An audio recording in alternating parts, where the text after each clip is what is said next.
ఒకసారి సాయంత్రం ఒకసారి పర్వాలేదన్నారు పెద్దవాళ్ళు.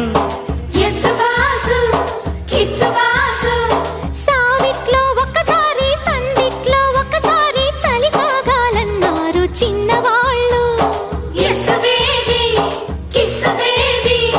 కొక్కరో బంగారు కోడి ముద్దడితే ముదిరింది వేడి. పిల్లగో చూశాని నాడి అదిరింది కన్నెబాడి. గుట్టుగా దోపిడి చెయ్యనా గుమ్మడి తాళలేను తీపి రాపిడి. నిన్నేమడగను ఎట్టాడగను ఒకసారి ఒడిలోకి రమ్మని.